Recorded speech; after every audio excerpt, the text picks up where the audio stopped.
നിങ്ങളുടെ ഇഷ്ട പരമ്പരകൾ എക്സ്ക്ലൂസീവായി സൺ നെക്സ്റ്റ് ആപ്പിലൂടെ തികച്ചും ഫ്രീ ആയി ഇപ്പോഴേ ആപ്പ് ഡൗൺലോഡ് ചെയ്യൂ. മുറി അടച്ചിട്ടിട്ട് അകത്ത് പിന്നെ എന്തെടുക്കുമായിരുന്നു? പ്രാർത്ഥിക്കായിരുന്നു. അയ്യടാ, അവളുടെ ഒരു നെഗളിപ്പ്. ദേ പെണ്ണെ, യവനെ പോലെയുള്ള ഒന്നിനെയും ഒരിക്കലും ജീവിതത്തിൽ വിശ്വസിക്കരുത്. ചേച്ചി ചേച്ചി എന്ത് അനാവശ്യമായി പറയുന്നത്? ഈ പരിപാടിയൊന്നും ഇവിടെ പറ്റത്തില്ല. നിങ്ങളുടെ കല്യാണം തീരുമാനിച്ചതാണെങ്കിൽ അത് കഴിഞ്ഞിട്ട് മതി ഇവിടെ കൊണ്ടുവരുന്നത്. നിന്റെ കൂടെ ഓരോ ദിവസവും ഓരോ പെണ്ണുങ്ങൾ ഇങ്ങനെ ഇവിടെ കയറി ഇറങ്ങിയാലേ നാട്ടുകാരെന്നെ വേറെ പേര് വിളിക്കും. അതുകൊണ്ട് നീ ഇനി ഇവിടെ താമസിക്കണ്ട. ഉടനെ തന്നെ വീട് ഒഴിഞ്ഞു തരണം. അതെങ്ങനെ പറ്റും ചേച്ചി? ഞാൻ പിന്നെ എങ്ങോട്ട് പോകും? അതൊന്നും എനിക്കറിയേണ്ട കാര്യമില്ല. എത്രയും പെട്ടെന്ന് വീടൊഴിയണം.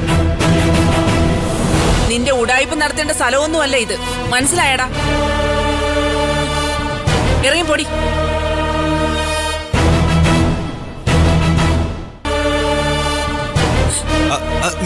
പോവല്ലേ, ഞാൻ കൊണ്ടുവിടാം.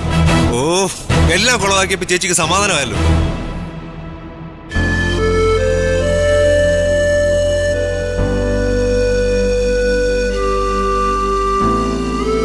എന്താ ഡോക്ടറെ, ബി പി കുറയുന്നില്ല അല്ലേ? വെറുതെ ഉള്ള ഈ ആലോചന ഒന്ന് കുറച്ചാൽ മതി, ബി പി താനെ കുറഞ്ഞോളൂ. മനസ്സിന് സമാധാനമില്ലെങ്കിൽ പിന്നെ എന്തുണ്ടായിട്ടെന്താടോ? ശ്രുതി മോളെ, മോളെ ഇങ്ങ് വന്നേ. അമ്മയല്ലേ വിളിക്കുന്നേ? അമ്മയുടെ ചക്കര കുട്ടിയല്ലേ? അല്ല മോനെ, അക്ഷരയുടെ ശബ്ദം തന്നെ അല്ലേ അത്? അതെ സർ, അവൾക്കിത് എന്തു പറ്റിയതാണാവോ?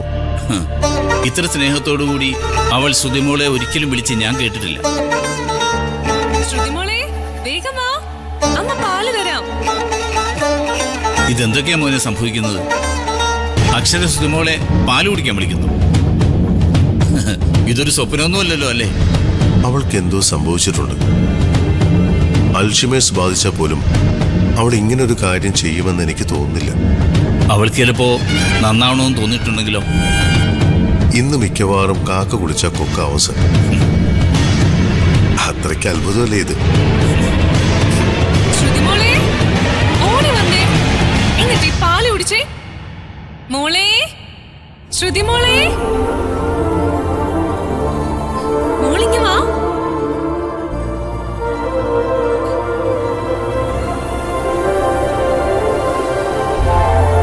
മോളെ, ഈ പാല് കുടിക്ക്.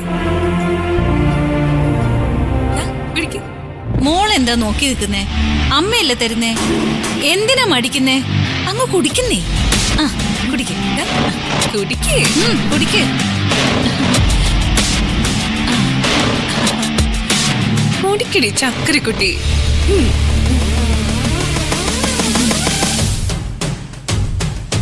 അവളുടെ ഒരു നോട്ടം കണ്ടില്ലേ?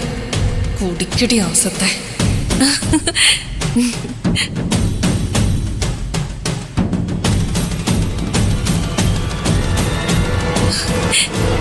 ഇനി ഇന്ന് മോൾക്ക് അമ്മയാ പാല് തരുന്നത്. കുടിക്ക.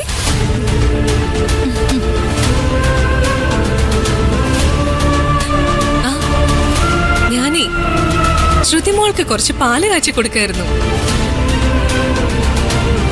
നീ തന്നെയാണോ മോളെ? ഇതങ്ങോട്ട് വിശ്വസിക്കാൻ പറ്റണല്ലോ. അതെന്താ ഡാഡി അങ്ങനെ പറഞ്ഞത്?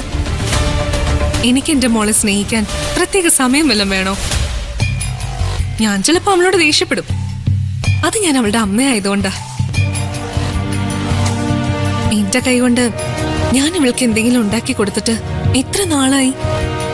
അതുകൊണ്ടാ ഇനി ഞാൻ പാല് കാച്ചി കൊടുക്കാന്ന് വിചാരിച്ചത്.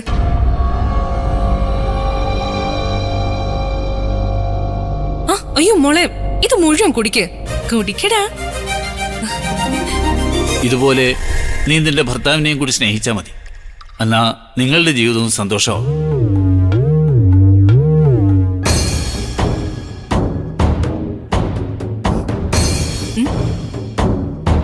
ദേവി ആന്റീന്ന് വരില്ലേ അമ്മേ?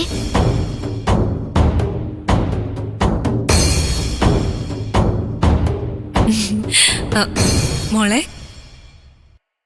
ഇനി മോളുടെ കാര്യങ്ങളൊക്കെ അമ്മ നോക്കിക്കോളാം.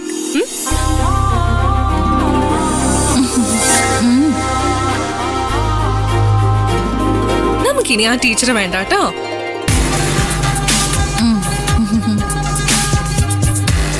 അമ്മേ, ഇനി വരണ്ടെന്ന് ആ ടീച്ചറെ വിളിച്ച് പറയാം. ഇല്ല, എനിക്ക് ആ ടീച്ചർ തന്നെ വേണം.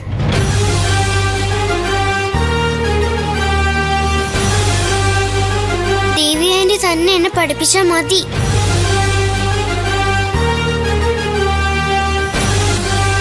ഇനി മോൾക്ക് കഴിക്കാൻ എന്താ വേണ്ടത്? അമ്മ ഉണ്ടാക്കി തരാം. മോനെ, എന്നാ നിങ്ങളൊരു കാര്യം ചെയ്യും. ഇന്നൊരു നല്ല ദിവസമല്ലേ?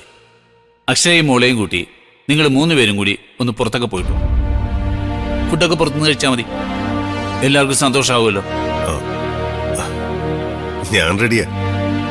എന്നാലേ ഞാൻ റെഡിയല്ല. ഇന്നത്തെ ദിവസം ഞാൻ എന്റെ മോൾക്ക് വേണ്ടി മാത്രം മാറ്റി വെച്ചിരിക്കാം. ഇവൾക്ക് ഇഷ്ടമുള്ളതൊക്കെ ഉണ്ടാക്കി കൊടുത്ത് ഇന്ന് മുഴുവൻ ഞാൻ എന്റെ മോളുടെ കൂടെ തന്നെ ഇരിക്കും. ഇന്ദിരേ, മോളുടെ വാ കഴുകിച്ചേ. ശരി മാഡം. മോള് വാ. എന്താടോ ഇതൊക്കെ? താൻ പറഞ്ഞതുപോലെ ഇനി കാക്ക കുളിച്ച് കൊക്കാവൂ? പെട്ടെന്ന് സ്നേഹം പ്രകടിപ്പിക്കുന്നവരെയും പെട്ടെന്ന് ശത്രുത കാട്ടുന്നവരെയും അങ്ങനെ വിശ്വസിക്കരുതെന്നാണ് ശാസ്ത്രം. ഇവളുടെ കാര്യമായതുകൊണ്ട് ഉറപ്പൊന്നും പറയാൻ കഴിയില്ല. പക്ഷേ ഇതൊക്കെ സത്യമായിരുന്നുവെങ്കിലെന്ന് ഞാനങ്ങനെ ആഗ്രഹിച്ചു പോവുക. നമുക്ക് കാത്തിരുന്ന് കാണാം സർ. ഈശ്വര, എല്ലാം ഇതുപോലെ അങ്ങ് സന്തോഷമായിട്ട് പോയാൽ മതിയാ.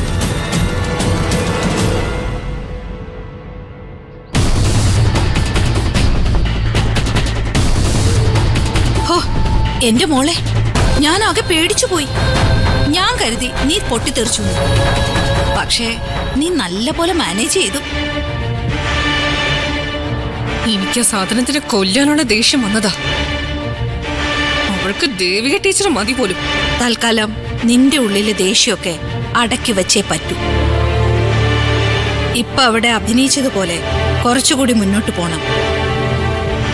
എന്ന് പറഞ്ഞു ഇപ്പോ ശ്രുതിമോളോടുള്ള നിന്റെ പെരുമാറ്റം കണ്ട് നിന്റെ ഡാഡി പോലും അമ്പരിക്കുക.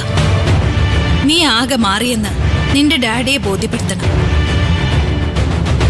അതുവരെ ഈ അഭിനയം തുടരണം. എനിക്കതിന് ഒരു ഉറപ്പും തരാൻ പറ്റില്ല. എനിക്ക് അവളുടെ പേര് കേൾക്കുന്നതേ അലർജിയാ. ഒരു ദേവിക ടീച്ചർ.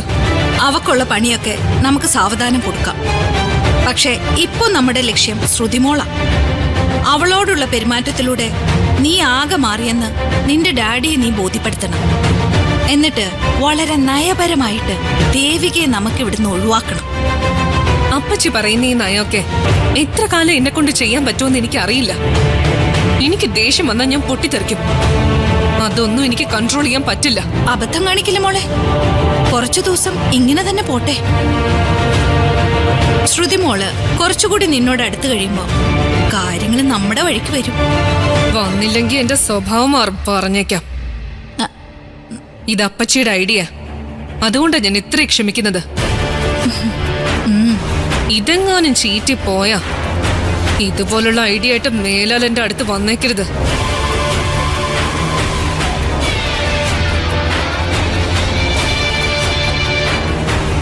എന്തൊരു സ്വഭാവ ഇത്! ചുമ്മാതല്ല അങ്ങേരെ സ്വത്തുക്കളൊന്നും ഇവളുടെ പേരിൽ എഴുതി കൊടുക്കാത്തത്. ഇവളെ കൂടെ നിർത്തി എന്റെ കാര്യങ്ങൾ നടത്തിയെടുക്കാന്ന് വിചാരിച്ച അതിനു മുമ്പ് ഇവള് കുടം താഴെ ഇട്ട് ഉടയ്ക്കോ എന്തോ.